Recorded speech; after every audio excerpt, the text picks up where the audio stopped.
Olá, queridos alunos, é um prazer retornarmos para novamente escrutinarmos a verdade em Compreendendo a Doutrina Espírita, especificamente o Livro dos Espíritos, e hoje nós vamos abordar no capítulo 9 a afeição que os Espíritos voltam a certas pessoas.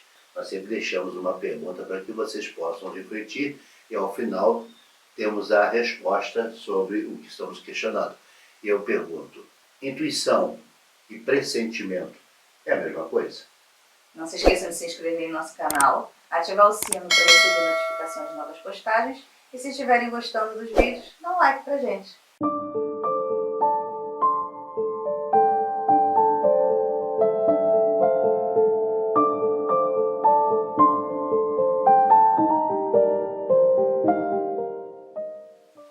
Então, começamos com a questão 484, e é sempre importante acompanhar através do livro aquilo que estamos conversando. A afeição que os espíritos têm por certas pessoas está ligada à sintonia que os une. Já falamos diversas vezes sobre isso. Assim, os bons espíritos simpatizam com homens de bem, ou aqueles que obram por melhorarem-se, da mesma forma que os espíritos inferiores afinam-se com homens viciosos e inclinados ao mal. Nem sempre essa afeição é verdadeira, pois a verdadeira nada tem de material, mas apenas porque o encarnado lhe inspira paixões e isso lhe atrai. Os bons espíritos se regozijam com as nossas alegrias e nos inspiram a ajudar e a trilhar o bom caminho. E se aflige quando não suportamos nossas provações com resignação, principalmente quando assistem nosso egoísmo e falta de amor. Dentre esses espíritos que simpatizam conosco estão amigos e parentes que nos precederam na vida além túmulo, nos protegendo como podem. Então essa questão é a 484, a 488, que trata dessa afeição. Então nota que está sempre ligado o mundo espiritual e o mundo material, o mundo encarnado, com sintonias, com a forma que nos apresentamos. Então se eu estou inclinado ao bem, bons espíritos eu terei minha companhia. Se eu estou inclinado ao mal, naturalmente, espíritos pouco esclarecidos estarão ao meu lado. Na realidade, o mundo espiritual está sempre permeando o nosso mundo também. Mas daí a você achar que todos os espíritos que partiram recentemente vão estar em contato conosco, também não. Já vimos em outras aulas que é necessário um tempo para que esse espírito tome consciência do seu estado atual. Ou seja, que ele passou de encarnado para o mundo dos desencarnados. Então, ele leva um tempo. Então, achar que o espírito desencarnou, eu vou orar para ele para que ele esteja aqui ao meu lado? Não. A gente tem que orar para que ele siga o seu caminho, para que ele encontre o progresso através de estudos, através de consciência, através de autoanálise, para ele ver o que ele ainda tem que melhorar. Isso sim, a gente tem que orar pelos nossos entes queridos que partiram. E aí, continuando, nós vamos falar sobre anjos guardiões, de espíritos protetores, familiares ou simpáticos. E anjo da guarda existe? Anjinho de asinha? Como é que a doutrina vê isso? Será que é isso que é apresentado nas telas artísticas? Aquele anjinho com asinhas? Será que é dessa forma? Vamos ver. Então a figura de anjos e arcanjos de asas são, na verdade, alegorias da época renascentista para traduzir à humanidade a existência desses protetores enviados por Deus. Todos temos um espírito amigo que tem a missão de nos guiar pela senda do bem, nos aconselhar, nos consolar e nos incentivar. Este é o irmão espiritual, o bom espírito, o bom gênio, o anjo da guarda, o anjo guardião, enfim, o espírito protetor, pertencente a uma ordem elevada. Então, como nós observamos, o anjo da guarda, que é chamado artisticamente e retratado daquela forma, nada mais é do que um espírito mais elevado do que nós, não precisa estar numa esfera superior, mas um pouco mais elevado, em condições de nos orientar, em condições de nos proteger. E é por isso que, como ela bem falou, é muito pouco provável que o ente querido, por mais querido que nos seja, por mais precioso que nos seja, possa ser o nosso anjo da guarda naquele momento. Por quê? Porque ele ainda conserva suas imperfeições da matéria. Porque sim, se ele voltou educandário, é porque ele tinha coisas a ser resgatadas, tinha assuntos pendentes. Logo, ele ainda não está em condições de ser um anjo da guarda. Por isso o equívoco de muitos em orar em querer proteção de alguém que desencarnou há pouco tempo. Então a missão de um espírito protetor vai desde o nascimento e ultrapassa a barreira da morte, podendo acompanhar seu protegido até a senda final de sua evolução. Então você tem essa ligação quase que permanente desse espírito. A gente nota também que não é só o encarnado que tem missões a cumprir. O mundo espiritual também tem missões a cumprir. Olha aí a missão de um espírito sem estar encarnado, acompanhando o encarnado na senda evolutiva. Assim, uma vez aceita a missão de assistir, fica obrigado, cabendo o direito de escolher seres que lhe sejam simpáticos, onde para uns é missão e para outros dever. Mas essa proteção pode não ser exclusiva, quando tem ele mais de um indivíduo para proteger, não havendo renúncia ao outro. Ocorre, outras vezes, quando necessário, que o espírito protetor desempenhe outras missões, delegar a outro a proteção do seu protegido. Então, nós não temos a exclusividade daquele espírito. Podemos ter ele e outros protegidos para assistir, para auxiliar. Então, essa ideia de exclusividade, isso não existe. Isso é mais uma ilusão nossa em acreditar nessa questão dessa individualidade, quando na verdade não é isso. Eles recebem várias missões, algumas missões, outros é um dever de lá estar. Então o espírito protetor não renuncia à sua missão, ainda que seja um protegido, negue os seus aconselhamentos. Entretanto, afasta-se quando inúteis se apresentam suas orientações, mas tão logo recupere sua consciência dos equívocos cometidos, o protetor retorna aos seus eflúvios protetores. Então, lá na questão 495, mostrando que o espírito protetor, ele vai te auxiliar, ele vai te alimentar com ideias nobres, né? Mas se você recusa, porque te cabe esse direito de recusar, porque o livre-arbítrio é seu, o controle está em suas mãos, o que ele faz? Se afasta, até que você possa compreender, ganhar consciência que aquele caminho que você está a seguir é um caminho equivocado. Então, da mesma forma que nós vimos na aula passada, que você pode negar a sugestão de um espírito obsessor e não deixar ele estabelecer essa sintonia, você também pode negar uma orientação ou um bom eflúvio que venha de um espírito bom, do seu espírito guardião. Você tem o poder, você tem o controle. Então, os bons espíritos, ao afastarem-se do protegido, permitindo-lhe andar pela própria sorte, nenhum mal produzem. Entretanto, ao saírem, permite que espíritos maus guiem o seu protegido no seu lugar.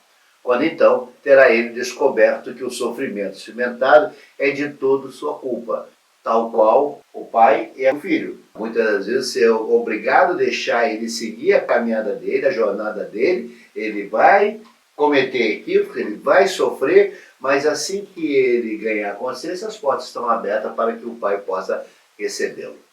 Toda vez que o protegido ignora os bons conselhos do protetor, é inevitável o concurso dos maus espíritos na sua caminhada.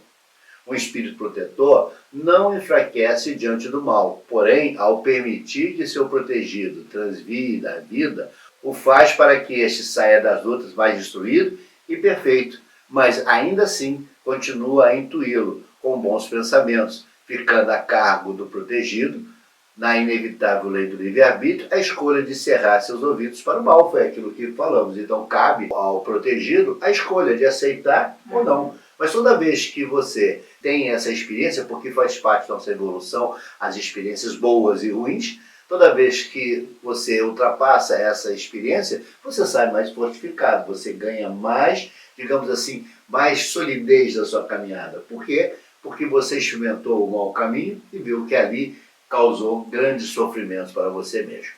Então, há casos em que desnecessário se apresenta a presença constante do protetor junto ao seu protegido, como também, tão logo ganhe seu protegido a evolução necessária da compreensão do caminho a ser seguido, atingindo elevado nível de consciência, cessa para esse protetor a assistência.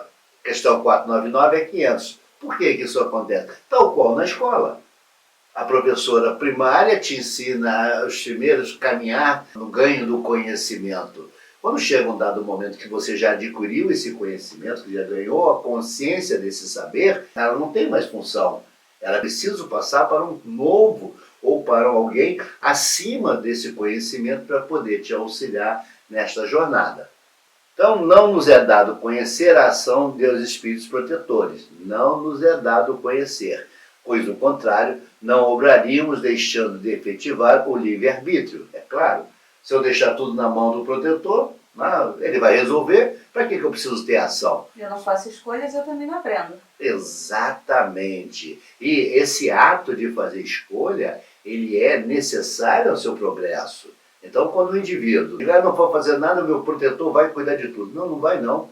Lembre-se, a decisão, o caminhar é seu. Ela é individual. É a sua vontade que vai impingir movimentos para frente, para o progresso. Assim, essa incerteza proporciona ao homem caminhar em direção ao progresso, sem, contudo, muitas das vezes não se aperceber que um bom espírito vela por ele.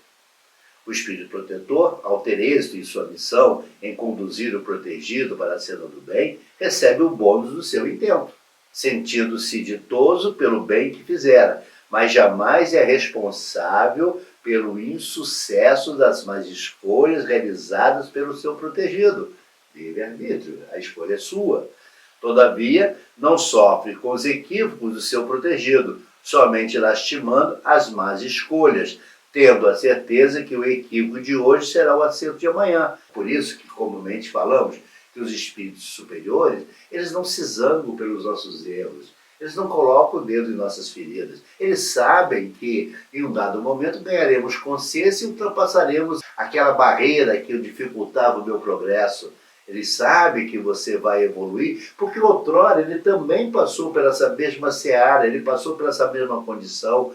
Foi-lhe dado o tempo necessário de maturidade para que ele pudesse galgar o nível que hoje ele ocupa. Por isso eles não se zangam, por isso essa tola ideia que ele vai se zangar, que o espírito vai colocar o dedo na minha ferida, isso não é verdade.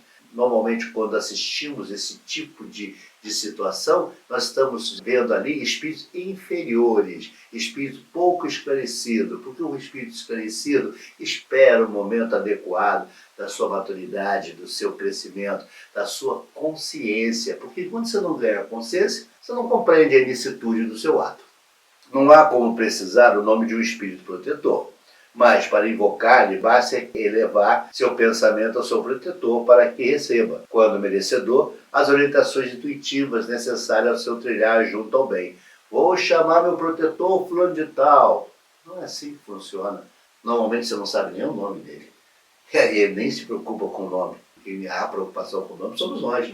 Então, o que você precisa é mentalizar, é estar em sintonia para receber o concurso desses bons espíritos. Basta saber que existe um espírito velando por nós e clamar a esse espírito que nos socorra.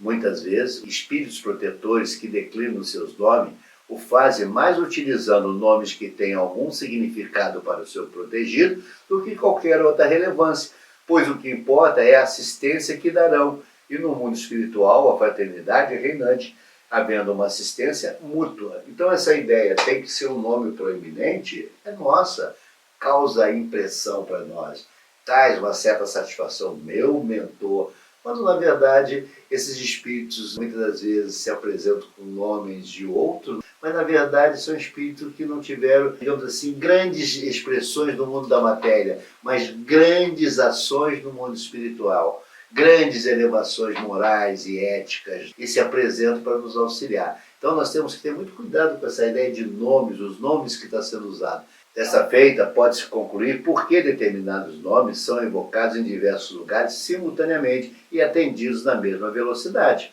É que muitos espíritos protetores apresentam-se com a nomenclatura que melhor atende ou se afina com seus protegidos.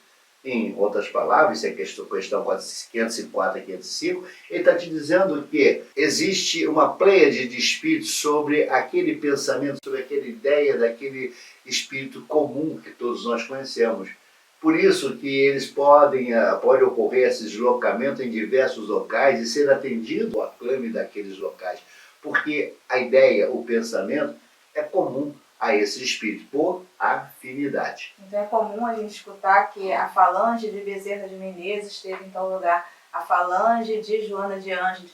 Isso está dizendo o quê? Que Joana de Ângeles esteve em vários locais ao mesmo tempo? Não, a sua falange. Ou seja, vários espíritos imbuídos no mesmo pensamento, na mesma linha de ação, estão espalhados, levando luz, levando orientação, levando a necessidade daqueles encarnados. Por isso que eles se espalham e se vê simultaneamente em vários locais.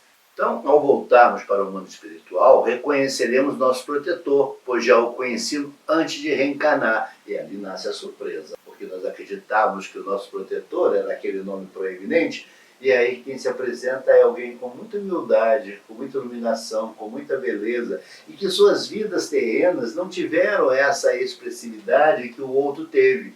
Mas, entretanto, a sua grandeza moral era enorme. E esse é o nosso verdadeiro protetor. E aí nós vamos nos envergonhar, né? Com absoluta certeza. Mas não era fulano de tal? Não. Era fulano que era o seu espírito protetor. Então não podemos esquecer que para um espírito ser protetor é necessário ser superior em intelecto e moral ao seu protegido. Mas pode um ente querido também nos auxiliar nessa proteção, mas sempre este tutelado por um espírito superior. Então está te mostrando que um espírito muito ligado numa encarnação nossa, ele pode ser nosso protetor, sim, mas sempre tutelado pelo espírito superior. Assim, um ente desencarnado, ainda que tenha vivido na senda do bem, restrito por ora o seu poder, dado aos fluidos animalescos de que ainda se encontra impregnado, razão porque se faz necessário ser tutelado de igual forma por um espírito superior, foi aquilo que já havíamos esclarecido. Por que muitas das vezes a gente tem esse mau hábito de dizer, vou orar para fulano que recém desencarnou para me auxiliar? Não, ele não pode.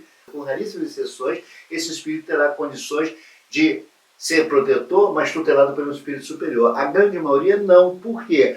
Porque ele tem ainda os fluidos animalescos, ainda está impregnado desses fluidos. Ele precisa de um bom tempo, mas olha, um bom tempo para que esses fluidos sejam dissolvidos lá no banquinho do pensamento, lá na erradicidade, quando então ele vai depurar-se, ele vai eliminar esses fluidos. Então todo homem tem um espírito que por ele vela, mas a missão é relativa ao fim que visa. Logo, Deus não exige dos espíritos mais do que comporte sua natureza, e o grau de elevação é que chegou. Por isso, a um selvagem é dado um protetor ao nível de sua consciência. É claro, não tem como você colocar um espírito extremamente evoluído para alguém que ainda não tem essa consciência. Ele não vai compreender as orientações, ele não vai compreender aquilo que está sendo mostrado para ele.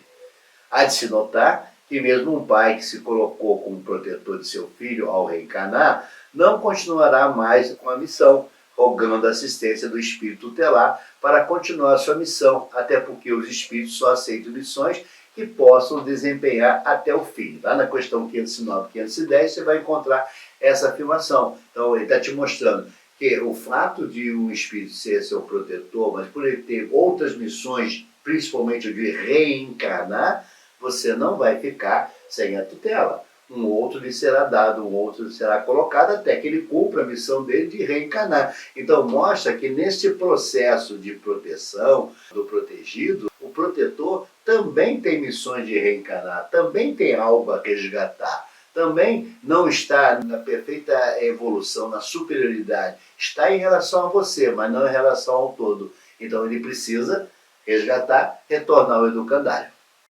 Não há como afirmar que um espírito mau esteja ligado ao tutelado para contrabalançar o bem. Entretanto, o que ocorre é a luta entre o bem e o mal, onde o vencedor será aquele que o homem se deixar influenciar. Claro. Qual é o animal que eu alimento mais? É esse que vai progredir. Então, se eu tenho dois animais dentro de mim, dois lobos dentro de mim, o que eu mais bem alimentar é o que mais vai se desenvolver. Tem o lobo bom e o lobo mau. Assim, o homem é assistido por inúmeros espíritos protetores, que com ele simpatizam com o intuito de auxiliá-lo no progresso. Como, de igual forma, há tantos outros que se afinam pelo seu mau proceder, ficando sempre à escolha do protegido de que lado irá pender o seu livre-arbítrio. Então, cabe a mim a escolha de que nível de espírito eu quero ser tutelado. Se eu inclino para o mal, naturalmente, eu terei o concurso desses espíritos de pouca, não vamos chamar de mal, mas de pouca elevação. Então, pontua-se que os espíritos que conosco simpatizam podem até estar em missões temporárias, mas na maioria das vezes essa atração ocorre pela identidade de pensamentos e sentimentos, tanto para o bem quanto para o mal. Logo, é o caráter do homem que irá determinar a afinidade deste ou daquele espírito. Lembrando sempre que essas ligações se dão pelo pensamento, ou seja, afinidade, sintonia, mesma frequência. É isso que estabelece a ligação, tanto para o bem quanto para o mal. Então, a nomenclatura de espírito familiar, espírito simpático, espírito protetor, pouco importa, pois, a bem da verdade, o espírito familiar é antes o amigo da casa. Os espíritos familiares se ligam por laços mais ou menos duráveis, com o fim de lhes serem úteis. São bons, porém pouco adiantados, só atuando com permissão dos espíritos protetores. Há outros, que são os espíritos simpáticos, são atraídos por afeições particulares, ligados ao gosto, a sentimentos, tanto para o bem quanto para o mal. A duração dessa relação está ligada a circunstâncias. O mau gênio é um espírito imperfeito ou perverso, que se liga ao homem para desviá-lo do bem, obra por impulso próprio e não em desempenho de uma missão, estando sua ligação afeta diretamente ao campo vibracional do seu incauto. O espírito protetor é sempre superior e vela pelo seu protegido, pois tem com isso uma missão, podendo ser chamado de espírito protetor, anjo da guarda ou bom gênio. Você vai encontrar isso lá na questão 514, nota de Kardec. Espíritos maus se valem de encarnados com inclinação má para desvirtuar outros homens, pois isso lhe traz satisfação, só sendo permitido por Deus, não só por efeitos da lei do livre-arbítrio, mas também para testar a fé daquele que se acha cometido por influências malignas. Então, o espírito vai utilizar um outro encarnado para que esse outro encarnado exerça influência sobre um outro encarnado. E assim é que vai funcionar essa ligação do mal, onde você acaba contagiando diversas pessoas. Então ele se vale de um ser encarnado, que tem essa força de convencimento para atrair diversos outros encarnados para o seu clã, para a sua organização. É possível que o nosso bom ou mau gênio, ao encarnar, fique próximo de nossas vidas. Porém, o que mais frequentemente se verifica é encarregarem dessa missão outros espíritos encarnados que lhes são simpáticos. Então, questão 515 e 516. Há espíritos que podem ser ligados a uma família inteira para protegê-la, mas nunca com o propósito do orgulho de raças. Há espíritos que se ligam a uma coletividade por motivos particulares, pois os laços de afeição que os atraem faz com que suas ideias sejam ali aceitas e ouvidas. Assim, em uma assembleia, em uma cidade, em um país, havendo a comunhão de pensamentos afins, espíritos se unirão a estes com o fito de ajudar o progresso, mas nunca esquecendo que o caráter do grupo é que irá determinar o grau de perfeição desses espíritos. Assim, na aglomeração de indivíduos, a presença de espíritos protetores especiais está ligada diretamente ao direcionamento que será dado ao grupo, dado à comunhão de seus objetivos. Questão 517 e 520. Então, mostrando que, havendo uma afinidade de um grupo, espírito protetor pode também tutelar esse grupo como um todo, porque a ideia é comum a todos. Então, o pensamento ali, ele flui com mais facilidade. Aquele espírito, ele auxilia emitindo bons pensamentos àquele grupo. E esse grupo pode ser maior ou menor, como vimos, uma assembleia, uma comunidade, um país. Então, há espíritos que auxiliam o progresso de determinados segmentos da humanidade, mas é necessário que o protegido reúna os talentos afins para esse progresso. É claro, não adianta você estar num grupo que não tem talento para aquele assunto, não tem o desenvolvimento daquele assunto, tem um espírito protetor a intuí-lo, ele não compreende. Adianta intuí-lo numa fórmula matemática quando você não tem os conhecimentos mínimos da matemática? Não vai chegar a lugar nenhum. Nos povos, determinam a atração dos espíritos os costumes, os hábitos, o caráter dominante e, sobretudo, as leis, porque o caráter de uma nação se reflete nas suas leis. Fazendo reinar em seu seio a justiça, os homens combatem a influência dos maus espíritos, Onde quer que as leis consagram coisas injustas, contrárias à humanidade, os bons espíritos ficam em minoria, e a multidão que aflui dos maus mantém a nação aferrada às suas ideias e paralisa as boas influências parciais, que ficam perdidas no conjunto, como insuladas espigas entre os espinheiros. Estudando-se os costumes dos povos ou de qualquer reunião de homens, facilmente se formam ideias da população oculta que lhes imiscui no modo de pensar e nos atos. Questão 521, e nota de Kardec, é que vai fazer a abordagem, principalmente nas leis, mostrando para você que a perfeição das leis, quando são criadas para o povo, dirigidas ao povo, e tem a sua natureza elevada, você consegue elevação. Quando são leis que têm como propósito atender interesses de grupos ou interesses pessoais, ela vai levar essa nação, ela vai levar esse grupo ao sofrimento. É muito importante compreendermos, e não é abordagem para agora, mas à frente falaremos sobre isso, sobre o espírito das leis. Lá que Montesquieu vai te falar a importância de você fazer emergir o sentimento do povo para criar leis. E leis justas, leis que atendam o interesse dos homens e não leis particulares. E aí vamos tentar responder a pergunta que fizemos no início. Se pressentimento e intuição são as mesmas coisas. E ele nos fala lá na questão 521 a 524, inclusive a nota de Kardec. Não esqueça que nota de Kardec ele tem um diferencial na sua tipografia. As notas de Kardec são menores, têm uma impressão diferente, justamente para chamar a atenção do leitor. E como vimos lá na introdução, a nota de Kardec é uma observação de Kardec sobre determinado assunto. As questões são as respostas dos espíritos que Kardec colecionou. O pressentimento nada mais é do que a voz silenciosa de um bom espírito a aconselhar na escolha do caminho. Isso é pressentimento. É o mundo espiritual te passando uma ideia, numa voz silenciosa, de um caminho a ser seguido, ou um caminho que não deve ser seguido. Já a intuição, como colocamos, a intuição é nossa, é a percepção, ela está gravado no nosso ser, é o instinto a falar. Aliás, guia seguro, como é nos falado em questões anteriores, Guia segura. Muito melhor do que a razão. Por quê? Porque o instinto jamais vai se equivocar. Então, o instinto, quando nós temos a intuição, ela está ligada a instinto, tem a ver com a matéria. Quando o conflito se abater em nosso ser entre seguir ou não o instinto, roguemos ao Criador para que nos envie o seu mensageiro, que nos dará a certeza segura do rumo a ser seguido. Assim, tanto para o nosso aprimoramento moral, quanto para assuntos da vida material, os espíritos se esforçam para que encontremos a pacificação de nosso ser, pois o que a eles interessa é que saiamos vencedores das missões que aceitamos desempenhar, ainda quando nos encontrarmos no plano espiritual.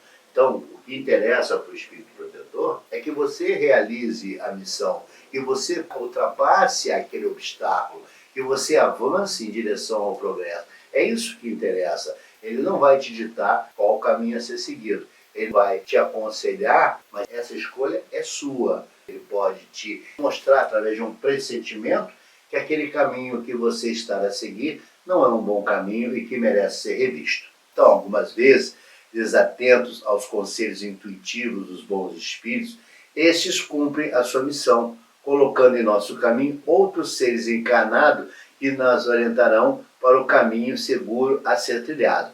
Então, algumas vezes nós encontramos pessoas que parecem anjos que estão a abrir as portas para a gente. São instrumentos desses anjos, são instrumentos do mundo espiritual que são colocados em nossos caminhos para que aquele andar seja de menor sofrimento, que seja uma porta mais leve a ser aberta, mas com o auxílio do mundo espiritual. Por isso devemos ser gratos a esses espíritos que nos auxiliam. Mas lembre-se sempre, nenhum deles tem o poder de interferir em nossas decisões. Nenhum deles mudarão o curso da história que nós estabelecemos no mundo espiritual antes de reencarnar. Ou seja, aquele contrato, o famoso contrato que eu falo, que assinamos na erradicidade, nos comprometendo a realizar uma determinada missão. Este não será alterado por nenhum espírito, pois é uma vontade livre e consciente nossa em realizar aquela missão, realizar aquele progresso, aquela caminhada. O que nos cabe é orar e pedir para que esses espíritos nos orientem, nos tragam o sentido real que devemos seguir. A esses devemos sempre ser gratos para que possamos cumprir a jornada para a qual nos predispusemos. Não há ali nenhuma responsabilidade, digamos assim, ou culpabilidade do Criador. A escolha é nossa. O Criador colocou as suas leis. A transgressão ou a aceitação cabe a nós, essa caminhada. E os espíritos protetores estão aí para nos auxiliar em nossa caminhada, no cumprimento de nossas missões. Esperamos que vocês tenham gostado. Veremos vocês no próximo encontro. Fiquem em paz, que a paz do Mestre Jesus habite em nossos corações.